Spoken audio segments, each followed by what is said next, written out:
menjadi saingan Hyunso dalam mendapatkan cinta Eunjo, tampak sedang berbicara dengan kepala bajingan di sekolahnya. Rupanya si bajingan itu mencari teman sekelas Woo-sik yang suka main tusuk pakai pulpen yang sudah dimodif menjadi pisau kecil. Jadi teringat zaman-zaman dulu waktu masih SMA nih. Cowok yang suka nusuk itu adalah kawan sekelas mereka, yang di hari pertama juga malakin si Hyunso. Akhirnya ia berhadapan dengan Woo-sik yang saat ini menjadi orang terkuat di dalam kelasnya. Di hari berikutnya, di kelas sedang diadakan sidak dari pihak sekolah. Si Tambun malah ngoper majalah dewasanya ke bawah dudukan Hyunso, tetapi tetap saja anggota keamanan mengetahuinya dan membuatnya harus dihukum karena telah melindungi barang milik temannya, si hamburger. Adegan selanjutnya, Hyunso dan Woo-sik sedang bermain basket bersama kelas lain, dan mereka berdua ternyata hebat bermain basket. Hyunso sendiri bisa dikatakan adalah orang yang paling pandai di kelasnya. Gurunya saja jarang memberi hukuman padanya. Apalagi Hyunso dikenal sebagai orang yang pendiam, tidak begitu menyukai kekerasan, dan sangat sopan santun. Bahkan ia cukup dikenal karena menguasai olahraga. Hal itulah yang membuatnya semakin dekat dengan teman-temannya. Akan tetapi setelah ia bergaul dengan teman-teman barunya, sedikit demi sedikit mulai berubah. Berdisko saat malam. Namanya disko karena zaman dulu belum mengenal clubbing kayaknya. Saya benar-benar belum lahir di zaman ini. Oke, lanjut. Hyunso juga merokok dan mulai menjadi anak yang bermasalah dengan guru. Tapi masalah yang paling keren dari dirinya adalah saat ia berusaha melindungi seorang gadis yang ia perhatikan akhir-akhir ini dari gangguan kakak kelasnya. Setelah itu mereka harus berlari sampai terpisah. Hyunso berlari bersama gadis yang bernama Eunjo. Gadis itu ternyata setahun lebih tua darinya. Hyunso juga pada akhirnya mengetahui nama si gadis. Tapi masalahnya bukan hanya ia saja yang tertarik dengan gadis itu. Rupanya Woo-sik juga terlihat tertarik dan malahan mengajak Eunjo untuk pulang bersama. Disitulah awal mulanya Hyunso menjadi sedikit sakit hati. Singkatnya, setelah kejadian itu, Hyunso serta kawannya mendapatkan masalah baru di kelasnya dengan ditemui oleh para bajingan yang kemarin sempat berseteru dengan mereka. Setelah itu, tampak Hyunso terus-menerus bertanya tentang Eunjo pada Woo-sik. Memang Woo-sik berusaha mendekatinya, tetapi Eunjo seolah-olah sangat cuek sekali dan sulit untuk ditaklukkan. Woo-sik menyadari bahwa Hyunso juga menyukai Eunjo dan menyuruh Hyunso untuk mengejarnya bila ia memang menyukainya. Toh Eunjo juga belum punya pacar, jadi sah-sah saja.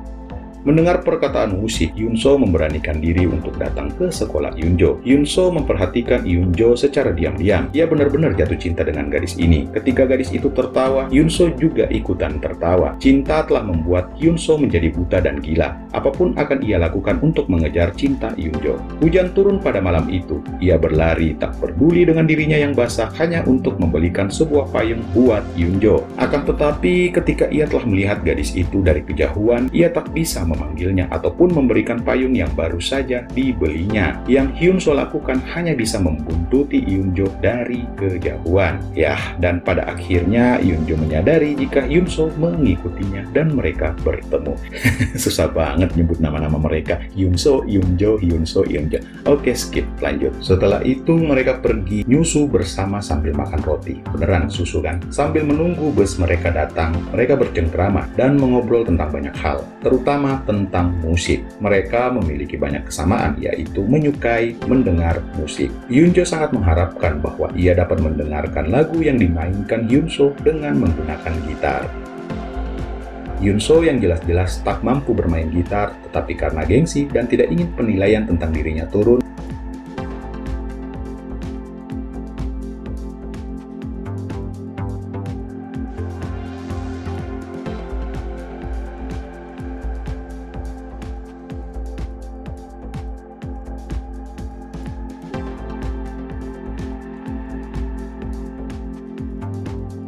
bagaimana kabar teman-teman semua? Saya berharap semoga sehat selalu dan diberi rezeki yang berlimpah. Amin.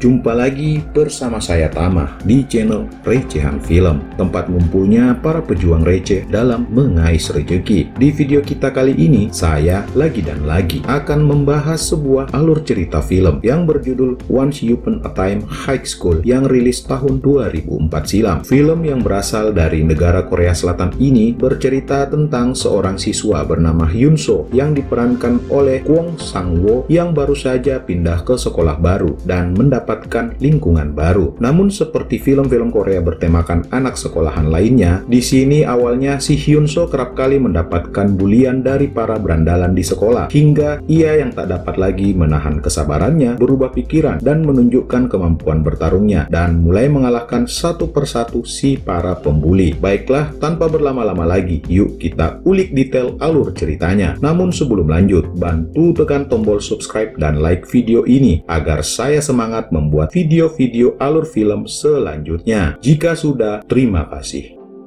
Film dibuka dengan menunjukkan adegan film Bruce Lee di awal. Jadi Bruce Lee ini menjadi pahlawan Hyun So sejak dulu. Di awal film ini juga menceritakan tentang Hyun So yang akan masuk ke sekolah barunya. Hyun So menjadi anak baru di sekolah tersebut. Hyun So yang mengira akan mendapatkan ketenangan di sekolah barunya itu, rupanya ia salah. Sekolah barunya itu bukanlah sekolah yang wajar, bukan juga sekolah yang penuh dengan kedamaian.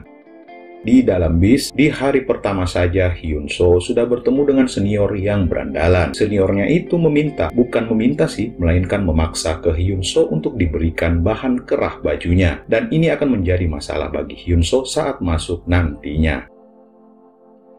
Diperlihatkan para siswa satu persatu mulai masuk melalui gerbang sekolah. Di bagian penjagaan tampak lumayan ketat, dan seperti yang saya katakan tadi, Hyun So akhirnya dihentikan oleh penjaga di gerbang karena tidak memakai bahan pada kerah bajunya, yang akhirnya Hyun So ikutan join dengan para bajingan yang ditabok bokongnya pakai stick baseball.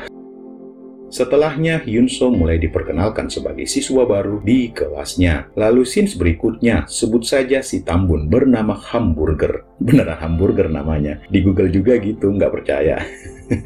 Nih, Hamburger ini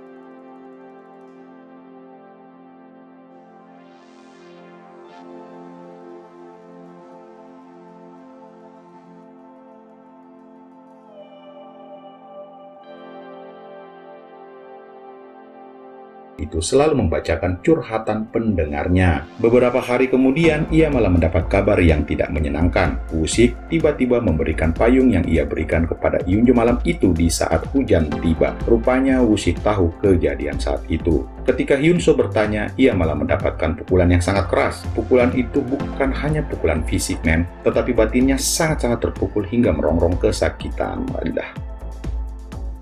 Woo-sik menceritakan kisahnya dengan Hyun-jo yang telah berhasil memacarinya. Hari itu, Woo-sik secara tidak langsung sudah melukai dua orang sahabatnya. Yang pertama adalah si Hamburger yang ketahuan menjual majalah dewasa gara-gara ulah si Woo-sik. Dan yang kedua tentu saja adalah Hyun So. Tetapi Hyun So tidak seperti Hamburger yang langsung ngambek. Ia masih bersahabat dengan Woo-sik walaupun hatinya benar-benar remuk. Tetapi membenci Woo-sik bukanlah keputusan tepat dan tentu saja tidak dewasa. Keesokan harinya, Hyun So diajak oleh Woo-sik dan Hyun-jo untuk jalan-jalan. Awalnya mereka pergi ke perpustakaan, lalu malamnya mereka berdisko seperti kemarin. Hyun So hanya bisa diam dan melihat Woo-sik dan Hyun-jo bersama, walaupun di sampingnya ada wanita lain. Ketika mereka berdua berdansa pun tetap si Hyun So perhatikan lagi dan lagi. Sakit, my man. Semakin ia memandang dua sejoli itu, semakin membuatnya serasa sakit banget, cuk. Apalagi ketika tiba di adegan Woo-sik dan Hyun-jo berciuman. Semakin sakit hati Hyun So. Patah hati kemudian jatuh di bawah pun ia masih diinjek-injek ketimpa tangga, dibakar dan dibuang di got yang airnya keruh banget. Namun demikian Hyun So tetap ikhlas membiarkan keduanya bersama. Hanya Hamburger yang masih marah kepada Woo-sik. Bahkan Hamburger kini telah bergabung dengan geng Wild Horse, geng yang terdapat Jung Hon. Jung Hon ini adalah orang yang membenci Woo-sik. Kepribadian Hyun So selalu baik kepada orang lain. Salah satu contohnya adalah Hyun So malah menolong si penungsuk dan yang pernah memalaknya di saat ia sedang dipukuli oleh Jung. Selang beberapa hari berlalu saat Hyun-soo sedang bersepeda melewati taman. Di tengah perjalanan, ia mendengar pertengkaran antara Yoon-jo dengan Woo-sik. Terlihat Yoon-jo sangat kecewa dengan Woo-sik. Setelah itu, pada malam harinya, Hyun-soo mengetahui keberadaan Yoon-jo. Di atas perpustakaan itulah tempat Yoon-jo menangis. Hyun-soo menghampirinya, dan dengan radionya ia berusaha menghapus air mata sang gadis diiringi dengan lagu yang diputar di radio. Berusaha membangkitkannya agar tidak jatuh, karena ia tahu rasanya sakit itu seperti apa. Dan Hyun-soo tidak ingin Yoon-jo mengalaminya tentu saja.